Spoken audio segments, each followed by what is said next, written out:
The mimic's an interesting one to me because there are stories of mimicry that date all the way back to like ancient cultures, right? In various parts of the world. In various parts of the world, you guys too. didn't talk to each other back then. So Exactly. That's kind of weird. Exactly. Like there were legends of creatures that would like appear as man in like various South American cultures.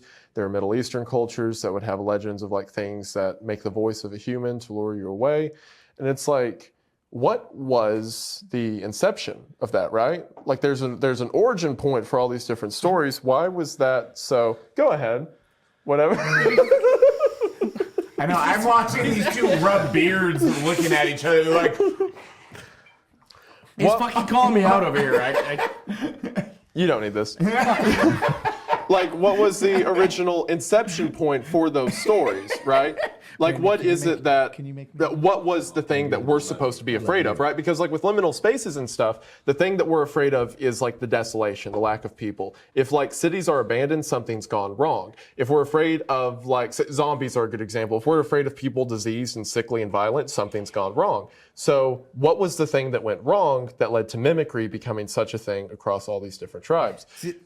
Dude, that's just liminal, like, or however you say it. It is very amazing that you say it like that because it is terrifying when everything's just, nothing's there, everything's the same, but there's no escape for it. Yeah. There is an unending maze, and you're like, something fucked up, and I do not like this. Real question. Isn't that the Uncanny Valley? Like it is. Yeah. Okay. So the Uncanny Valley is typically, like when you hear it in application, it's referring to like appearance, like visual appearance. But it would also apply to voices, stuff like that. An uncanny voice, stuff like that. But that's generally speaking, in theory, that's why people are scared of like a dummy or a doll or whatever, because it's like a human, but it's not. Yeah. There's this thing that keeps coming back to me. Maybe I'll make a video on it one day. I just need to like hone my thoughts in about it a bit more. But there's this thing that I keep thinking about when it comes to horror, cultures, legends, all that stuff, that across our history, there seems to be like a monster in the closet, right? Like whatever the group of people were, wherever they are, they share these characteristics. There is always, for example, psychedelics, right? People who like take extreme psychedelics like DMT, they'll start to describe seeing the same creatures over and over. They'll start to describe having the same experiences, hearing the same voices. Yeah, similar to the Hat Man, stuff like that, right? Yeah. All these different cultures have voices, like stories of a voice or a thing. So, like the things that go bump in the night, everywhere they were, for some reason it sounds like they were talking about the same things. So what has this thing been that we keep tapping on the glass of? That it's shielded from us, but we keep getting closer. We keep putting our hands up against it. Do you know what the Hat Man is? Yeah, but the way you just explained that is absolutely fucking terrifying. Where it's like, we all know it. We're tapping the glass. What is? Yeah, and because we all see it briefly. It's like it's out through dreams or whatever. Everyone has seen the same image of the same man, and you're like, oh yeah, this is normal. And here's the thing, right? Like, so sure, there's been a glass wall. There's been some kind of barrier protection. We see glimpses of it, but we've never lived with it, right? But then, like, there's all these new studies into dream theory, stuff like that. Scientists estimate in the next couple decades we can control dreams. We can effectively program what we see when we sleep. There's stories with AIs that we can create AI that's able to basically use all the information it has to create new theories, new ideas, stuff like that. So that it can pull things out of an aether that we used to have to work for, but now we don't have to work for. And it can produce new images, new monsters, things that have not existed until it consumes them. So we keep tapping on the glass, what happens when it breaks, effectively? What happens when we do step too far? I find myself thinking about that, like what if we find the monster in the closet? Yeah. That's horrible to think about. But yeah.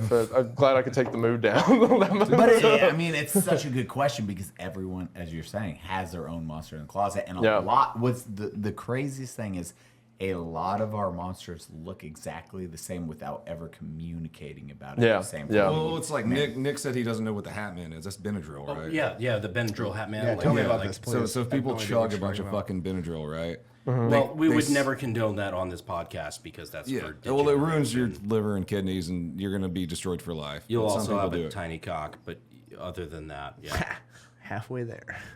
I don't even need to buy Benadryl. That was funny. That was good. I don't even There's need no targets. There's no like. I don't even know if it was a joke. For the fourth time today, I've looked to the left and seen the disapproving look of your wife. Join the club.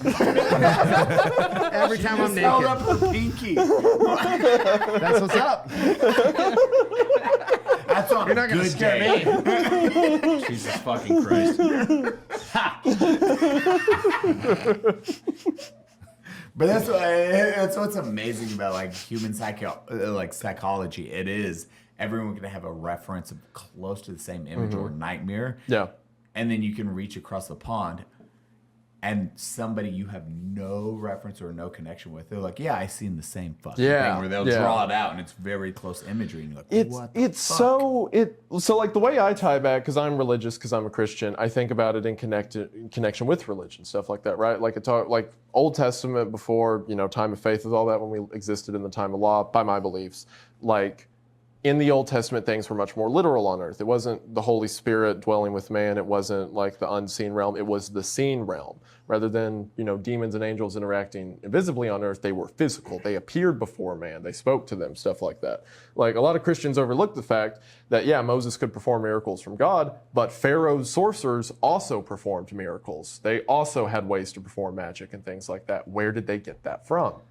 And it makes me think a lot of questions to myself, like, is there a collective memory we're forgetting that maybe demons, if they existed, contacted us at one point? Maybe they lived with us. Maybe there was something like man, something that was a bit adjacent to them that existed, like perhaps the Nephilim is mentioned in the Bible or something like that, something that no longer exists. We are all afraid of something we've forgotten, and it keeps popping up in our stories.